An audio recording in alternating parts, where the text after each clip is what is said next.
How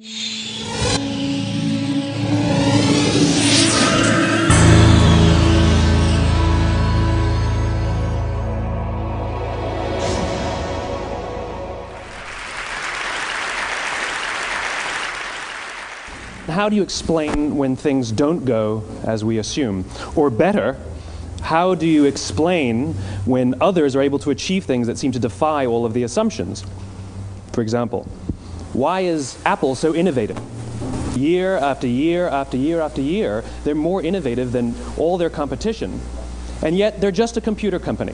They're just like everyone else. They have the same access to the same talent, the same agencies, the same consultants, the same media. Then why is it that they seem to have something different? Why is it that Martin Luther King led the civil rights movement? He wasn't the only man who suffered in a pre-civil rights America, and he certainly wasn't the only great orator of the day. Why him? And why is it that the Wright brothers were able to figure out controlled powered manned flight when there were certainly other teams who were better qualified, better funded, and they didn't achieve powered manned flight, and the Wright brothers beat them to it? There's something else at play here. About 3.5 years ago, I made a discovery, and this discovery profoundly changed my view on how I thought the world worked, and it even profoundly changed the way in which I operate in it. As it turns out, there's a pattern. As it turns out, all the great and inspiring leaders and organizations in the world, whether it's Apple or Martin Luther King or the Wright brothers, they all think, act, and communicate the exact same way, and it's the complete opposite to everyone else. All I did was codify it. And it's probably the world's simplest idea. I call it the golden circle.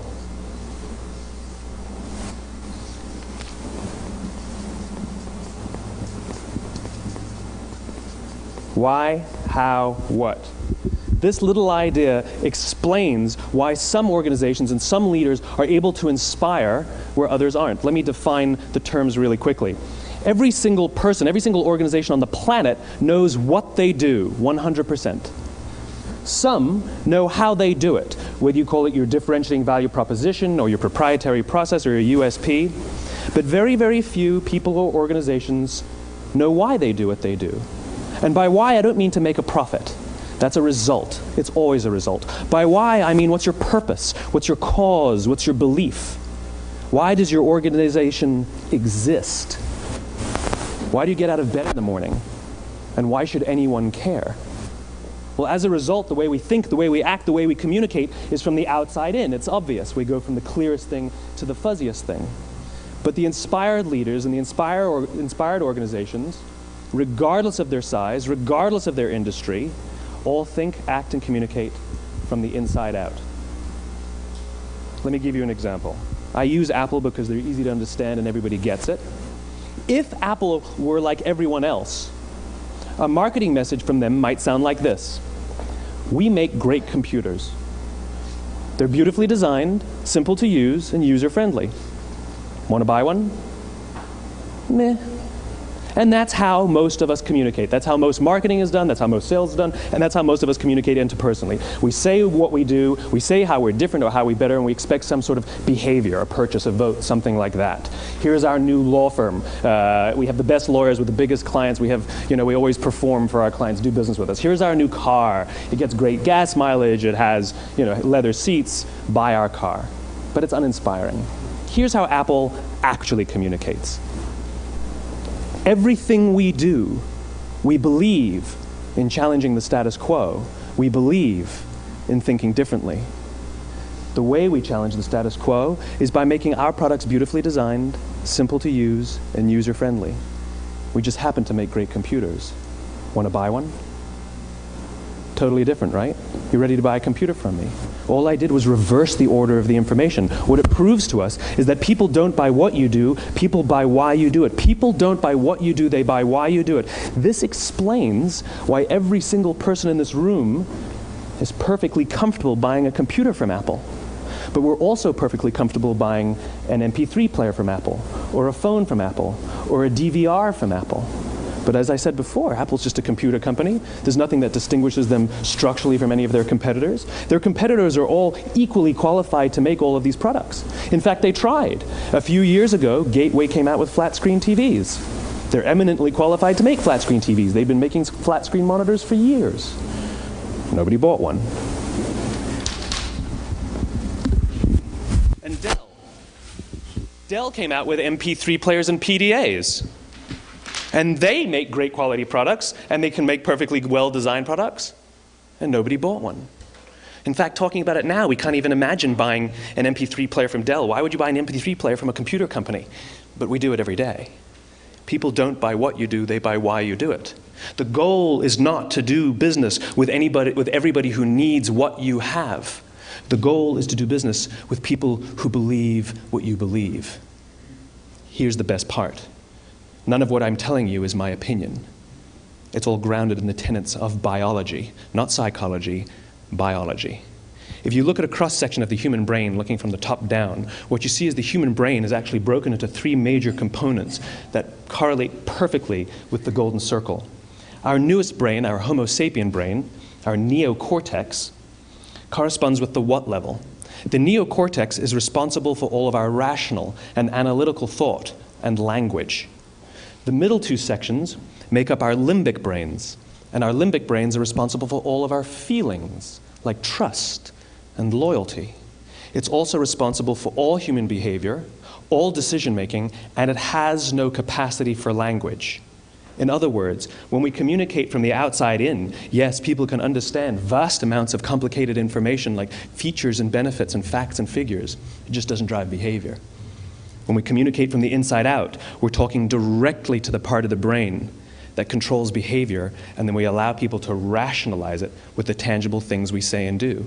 This is where gut decisions come from. You know, sometimes you can give somebody all the facts and your figures, and they say, I know what all the facts and details say, but it just doesn't feel right. Why would we use that verb? It doesn't feel right. Because the part of the brain that controls decision-making doesn't control language. And the best we can muster up is, I don't know, it just doesn't feel right. Or sometimes you say you're leading with your heart or you're leading with your soul. Well, I hate to break it to you, those aren't other body parts controlling your behavior. It's all happening here in your limbic brain, the part of the brain that controls decision-making and not language. But if you don't know why you do what you do, and people respond to why you do what you do, then how will you ever get people to vote for you or buy something from you, or more importantly, be loyal and want to be a part of what it is that you do? Again, the goal is not just to sell people who need what you have. The goal is to sell to people who believe what you believe. The goal is not just to hire people who need a job. It's to hire people who believe what you believe. I always say that, you know, there's if you hire people just because they can do a job, they'll work for your money. But if you hire people who believe what you believe, they work for you with blood and sweat and tears. And nowhere else is there a better example of this than with the Wright brothers. Most people don't know about Samuel Pierpont Langley. And back in the early 20th century, the pursuit of powered man flight was like the dot-com of the day. Everybody was trying it. And Samuel Pierpont Langley had what we assume to be the recipe for success. I mean, even now, you ask people, why did your product or why did your company fail? And people always give you the same permutation of the same three things. Undercapitalized, the wrong people, bad market conditions. It's always the same three things. So let's explore that. Samuel Pierpont Langley was given $50,000 by the War Department to figure out this flying machine. Money was no problem. He held a seat at Harvard and worked at the Smithsonian and was extremely well connected. He knew all the big minds of the day. He hired the best minds money could find, and the market conditions were fantastic. The New York Times followed him around everywhere, and everyone was rooting for Langley. Then how come we've never heard of Samuel Pierpont Langley? A few hundred miles away in Dayton, Ohio, Orville and Wilbur Wright. They had none of what we consider to be the recipe for success. They had no money. They paid for their dream with the proceeds from their bicycle shop. Not a single person on the Wright brothers' team had a college education, not even Orville or Wilbur. And the New York Times followed them around nowhere. The difference was Orville and Wilbur were driven by a cause, by a purpose, by a belief. They believed that if they could figure out this flying machine, it'll change the course of the world. Samuel Pierpont Langley was different. He wanted to be rich, and he wanted to be famous. He was in pursuit of the result. He was in pursuit of the riches. And lo and behold, look what happened. The people who believed in the Wright brothers' dream worked with them with blood and sweat and tears. The others just worked for the paycheck. And they tell stories of how every time the Wright brothers went out, they would have to take 5 sets of parts because that's how many times they would crash before they came in for supper. And eventually, on December 17th, 1903, the Wright brothers took flight. And no one was there to even experience it. We found out about it a few days later. And further proof that Langley was motivated by the wrong thing, the day the Wright brothers took flight, he quit. He could have said, "That's an amazing discovery, guys, and I will improve upon your technology." But he didn't. He wasn't first. He didn't get rich. He didn't get famous. So he quit. People don't buy what you do, they buy why you do it. And if you talk about what you believe, you will attract those who believe what you believe. Well, why is it important to attract those who believe what you believe? Something called the law of diffusion of innovation. And if you don't know the law, you definitely know the terminology. The first 2.5% of our population are our innovators.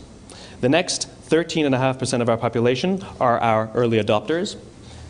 The next 34% are your early majority, your late majority, and your laggards. The only reason these people buy touch-tone phones is because you can't buy rotary phones anymore. We all sit at various places at various times on the scale, but what the law of diffusion of innovation tells us is that if you want mass market success or mass market acceptance of an idea, you cannot have it until you achieve this tipping point between 15 and 18% market penetration, and then the system tips. And I love asking businesses, what's your conversion on new business? And they love to tell you, oh, it's about 10% proudly. Well, you can trip over 10% of the customers. We all have about 10% who just get it. That's how we describe them, right? That's like that gut feeling, oh, they just get it. The problem is, how do you find the ones that just get it before you're doing business with them versus the ones who don't get it? So it's this here, this little gap, that you have to close, as Geoffrey Moore calls it, crossing the chasm. Because you see, the early majority will not try something until someone else has tried it first. And these guys, the innovators and the early adopters, they're comfortable making those gut decisions. They're more comfortable making those intuitive decisions that are driven by what they believe about the world and not just what product is available. These are the people who stood online for 6 hours to buy an iPhone when they first came out, when you could have just walked into the store the next week and bought one off the shelf. These are the people who spent $40,000 on flat screen TVs when they first came out, even though the technology was substandard. And by the way, they didn't do it because the technology was so great. They did it for themselves. It's because they wanted to be first. People don't buy what you do, they buy why you do it. And what you do simply proves what you believe. In fact, people will do the things that prove what they believe. The reason that person bought the iPhone in the first 6 hours, or stood in line for 6 hours, was because of what they believed about the world and how they wanted everybody to see them. They were first. People don't buy what you do, they buy why you do it. So let me give you a famous example, a famous failure and a famous success of the law of diffusion of innovation. First, the famous failure. It's a commercial example. As we said before a second ago, the recipe for success is money and the right people and the right marketing conditions, right? You should have success then. Look at TiVo. From the time TiVo came out about 8 or 9 years ago to this current day, they are the single highest quality product on the market. Hands down, there is no dispute. They were extremely well funded. Market conditions were fantastic. I mean, we use TiVo as a verb. I TiVo stuff on my piece of junk Time Warner DVR all the time. But TiVo is a commercial failure. They've never made money. And when they went IPO, their stock was at about $30 or $40 and then plummeted, and it's never traded above 10. In fact, I don't think it's even traded above 6, except for a couple of little spikes. Because you see, when TiVo launched their product, they told us all what they had. They said, we have a product that pauses live TV, skips commercials, rewinds live TV, and memorizes your viewing habits without you even asking. And the cynical majority said, we don't believe you, we don't need it, we don't like it, you're scaring us.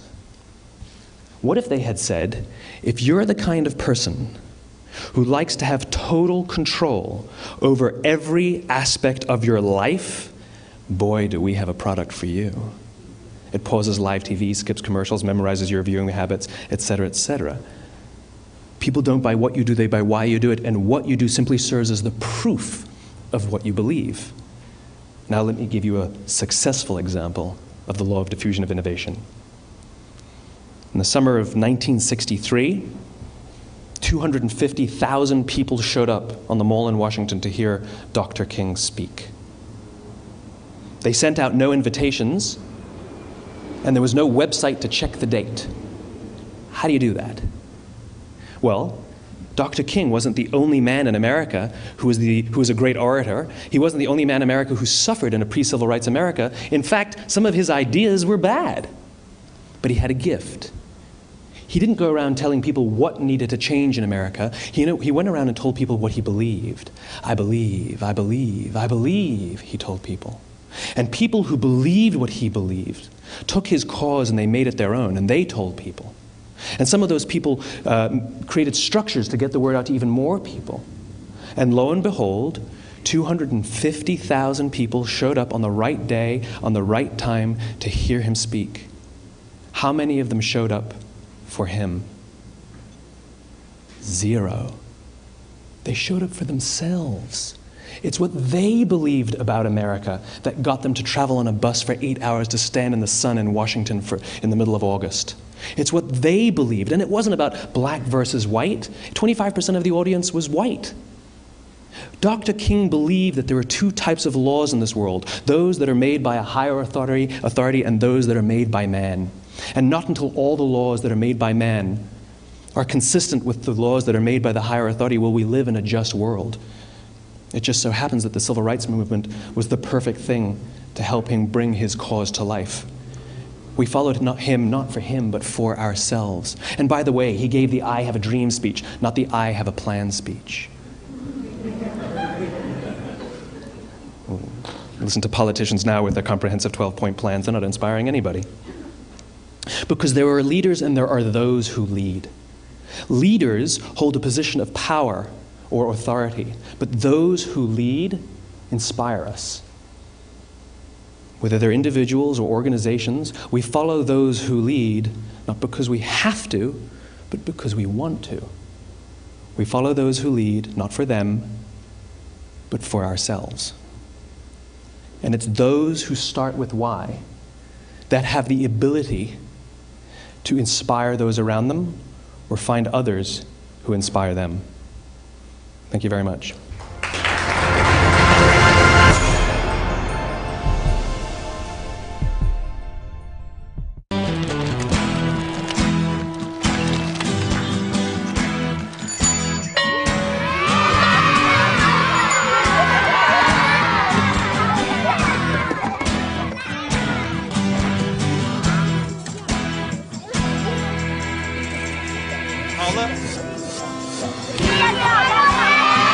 Sharing.